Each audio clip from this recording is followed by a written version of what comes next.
This is Oscar Bevis for the Stomping Ground, powered by Wow Hydrate and available on the zone. What a pleasure for me to be in the den that belongs to Mr. Kalle Sauerland. The den, the Tower of Power. Here we are in the Strand, London.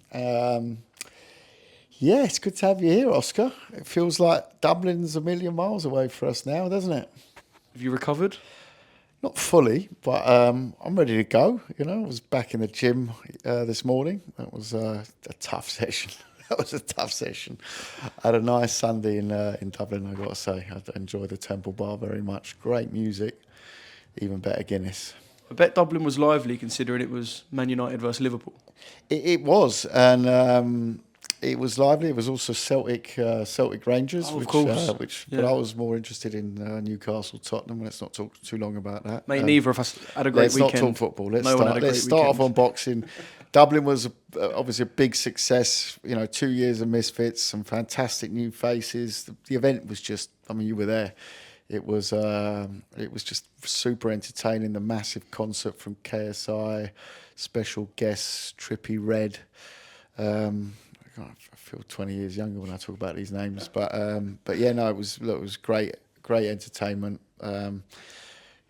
Danny Simpson, Premier League winner. That's a box ticked. And new names on the scene. You know, Danny Aaron's, obviously HS Tikky Tokky making the rounds, and also Prince Nassim floating in with his son, Sami Hamed, fantastic debut on Misfits. So it had a bit of everything, a bit of everything. Yeah, it was a brilliant Misfit show. I was saying to everyone, outside of the US, probably up there with one of the most enjoyable fight weeks I had. I've got to cover HS Tikky Tokky now.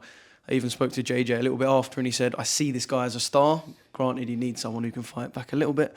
But what did you make of being around HS for 3 or 4 days? Yeah, I mean, he's always going to be Marmite, isn't he? You know, he's going to have his lovers and his haters. But hey, that polarizes in traditional boxing and in crossover boxing. The main thing is that people actually give a damn, and they certainly do with him. The numbers were phenomenal. He sort of, his opponent, credit to him, credit to George for turning up, not sort of bottling it on fight day, because they were wild. The press conference, but also the weigh-in, and this is what this space is a bit about. Obviously that beef, but at the same time, Tikky Tokky got him out there, and I've seen in traditional boxing, similar pro debuts, so I'm not going to want to comment too much. I think George did what he could do, and I'm sure he's going to go on and be successful in other areas. Is there, or does there need to be part of, I guess, from a Misfit standpoint, perhaps a bit more vetting on fighters? Because we know that there'll be a lot of fighters who perhaps aren't as technically gifted as others in the scene. But when there's such a furore around a debut like HS, do you think a couple of people left and went, I just wish we'd have seen someone who had I know what you're saying, least Oscar. an inch? I know what you're saying, but you are dealing with two people who've never been in a boxing ring under lights and cameras before. So, you are taking you're taking two novices, aren't you? And one was better than the other one. That happens in any sport. And the referee did a very good job making sure it stayed safe as it can be. But at the same time, I have seen pro debuts in traditional boxing, and ones that I promoted with worse, with much worse, right? And so, I'd say I know what you're saying. I'm hearing it, but at the same time, it was about introducing him to the scene. And yes, it would have been nice if it went a couple of rounds, but it's heavyweight. Yeah. Well, look, there's definitely a star in HS. What did you make of the potential live Predator sting that was going to go on in the ring and then kind of converted itself to ringside? I was speaking to Ben Williams. I looked at him after, and HS and Ed were talking to him about it, and I said, I think you've just got to call this typical Misfits. There's always something going on. Well, I didn't even know what Sting was. I didn't know what they were up to. And the funny thing was, they go on to me, we're gonna make you go viral. You're part of the team now. I'm like, I was thinking about it afterwards. I would have been part of some Predator Sting team. I mean, listen, I'm all for getting those people off the streets, but unfortunately, we sort of have a system that you got to go through to do that. Perhaps not live on DAZN. Yeah, and maybe not live on broadcast, and sort of the fast track version of it. But hey, we learn every day. Okay, there's not what else I can really say to that. Yeah, but you're right.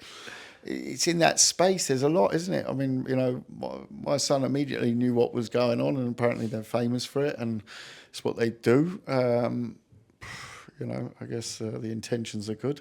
Yeah. Just quickly on the main event, Danny Aarons and Danny Simpson. Credit to both. 4 weeks notice for Danny Simpson, who was, I think, in Ibiza at the time. He got the phone call, but they shared pretty good 4 rounds. Yeah, I mean, it was also one. I think it was the first time that we've done for men's Misfits. We've done 2s, so we did 2-minute rounds, and I think that worked well. I think it was it was clean. Again, both showed that they've definitely Danny Simpson training with Lyndon Arthur and the team up there, and look, Pat Barrett knows what he's doing in the corner, so that certainly helped to pace him through those 4 rounds. Because again, people try go do 4 2s. Yeah, it's not easy, even on a bag, even on a heavy bag. Exactly, even try to do it on a heavy bag without getting shots back. And they both took clean shots. It was a clean fight. It was the sort of fight that you enjoyed watching, And Danny Aarons, been training also around a pro setup. Did fantastic for his first bout. Fantastic. And a massive name in that space, massive name. So some real new people for Misfits, and that was great to see on the second anniversary. Yeah, and phenomenal numbers as well. Given that it was the first time that KSI wasn't boxing. We saw the amazing concert. Of course, you've had the numbers, the pay-per-view numbers. They're still running. Obviously, they take a bit of time, but yeah, and early indications of really really good. Obviously they're not going to be prime card numbers or KSI numbers yet. This was put on 4 weeks' notice, yeah. But I certainly wouldn't be able to do that in traditional boxing on a pay-per-view. You get torn from limb to limb, It was what we had to do, to keep the show on, and I think it was the right decision. And it was one that, a lot of the people who say, "Oh, what's going to happen after KSI?" Well, KSI's got a couple of big fights left. He's made that very clear, that he wants those big fights in this space, and that's something that will happen. Yeah, it's good to see that Misfits is, like you said, healthy beyond KSI. On to boxing. Can I bring in this magazine quickly? Which is in great nick. Which one are you going to bring in? It's not my Playboy, is it? Which one is this? There's some brilliant merch in here. But we got Warriors Call from. This was Warriors Call 2. It was Froch Kessler. This is. Yep. I just want to say this quickly. This was actually our first show together with Eddie. And. You just said to me in here that it's a fight that you like to watch back, and there isn't many of them. So fights that I like to watch back, a handful that I've promoted. Hagler Hearns. Whenever I'm in a bad mood, Hagler Hearns comes on. That's my favourite fight of all time. Unfortunately, I didn't promote that. But no, fights that I promote that I like to watch back. Both Froch Kesslers are very close to the top of the list. Myris Breedis Usyk, banger of a fight. Josh Taylor Progress, banger of a fight. Inui Donaire, banger of a fight. You've got quite the list. I'd go Dillian White, Chisora, Part 1. Fantastic fight. That's a great, obviously, some of the big David Hay nights or the Klitschko nights. Early Povetkin fights as well, Chris Bird, Povetkin. Some of the Arthur Abraham nights. But but in my top 5, definitely Froch Kessler finds a place. That's for sure. Yeah, no, brilliant fight. And like I said, you got quite the list. Good spot. And I'm sure you're wanting to be adding to that list, involving potentially a certain Harlem Mubank. Yes. A multi-fight deal signed. Just tell us how delighted you are that Harlem's continuing to be on board with Wasserman and the Sauerland boys. I mean, normally, multi-fight extensions, you see it always on, I see it on my timeline, every promoter, multi-fight extension, this, that and the other. What's exciting in boxing, and the late and great Mickey Duff, that was one of the greatest promoters in the 70s and 80s in the UK. I grew up around him with my old man. He always said to me, Kalle, you want loyalty, go buy a dog, right? He also was coined the phrase, there's nothing in the contract that says we have to like each other. He had some great ones. But want loyalty, buy a dog. And that applies to boxing, absolutely. But what I would say is this is like the contract you really want, because the first contract, you know, you're building them up. You know, I think we've done a terrific job together with Harlem. You know, one of our first signings at Wasserman, built him up on the Channel 5 circuit, and, you know, from undercard to co-feature to headlining, over 2 million views on his last fight on Channel 5. 2 million. And guess what? He's got one of the most recognisable names in boxing, Eubank. So put those two together and you know why he is one hot asset. So, you know, again, I'm not pointing fingers at Harlem. He's got to do what he's got to do. I'm sure he had many conversations with many promoters around that. But I'm delighted that we can keep him in the family and move forward to continue let's say the more public and exciting part of his career around those big fights. You know, Conor Ben, Azim, Dalton Smith, all the big domestic fights. But also, let's not forget, he's 19-0, improving every day, and he's just one name we really had a high on the list to capture. You know, it was very, very important for us. We've obviously got Josh Kelly as well on the cusp of doing very, very big things on September the 21st. So the stable's really exciting right now. We've got some great names coming through. We've got some older names.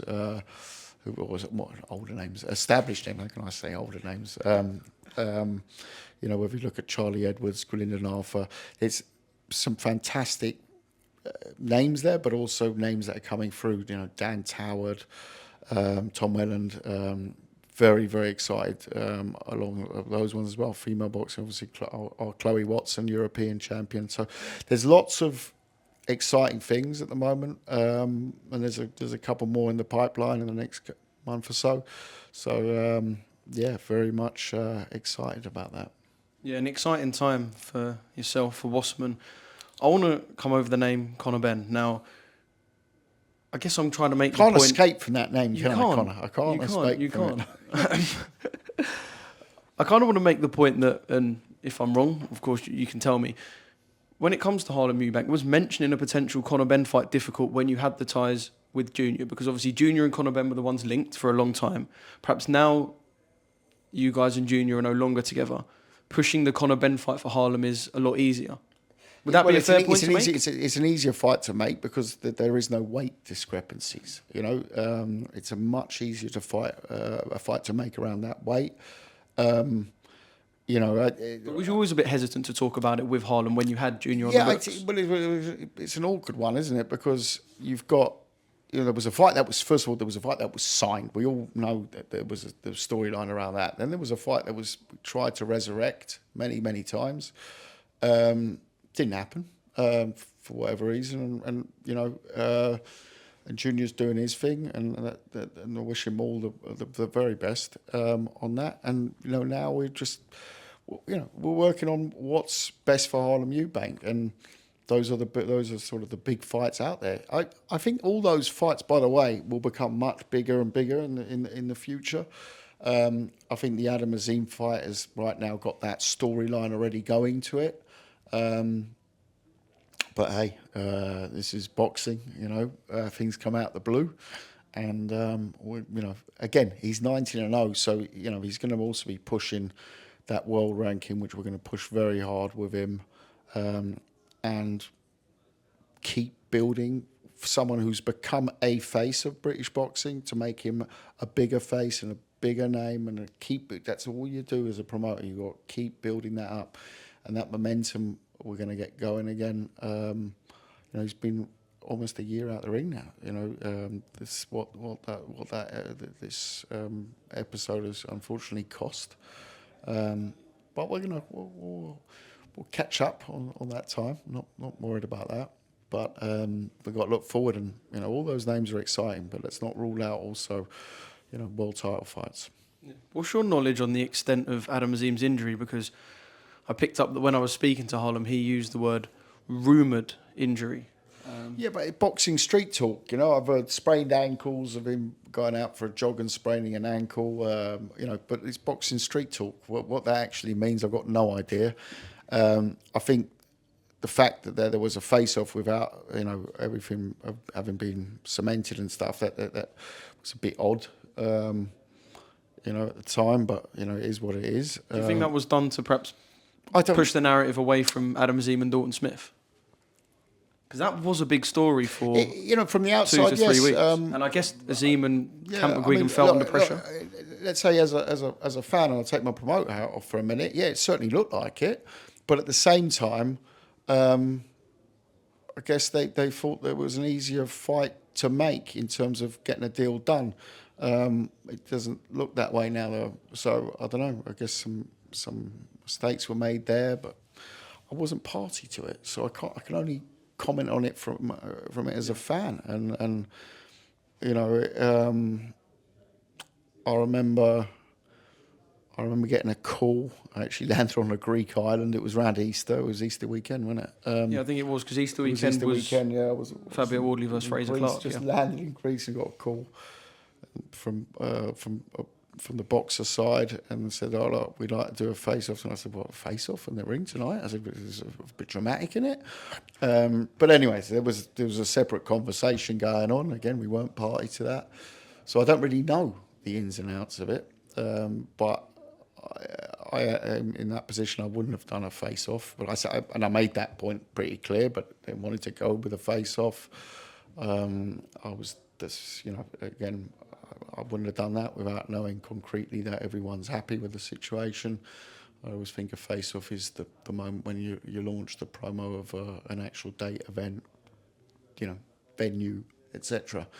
But that it ended up not going the right way. That that happens in boxing, but at the same time, it was a bit of a strange one with a face-off. Yeah. Yeah.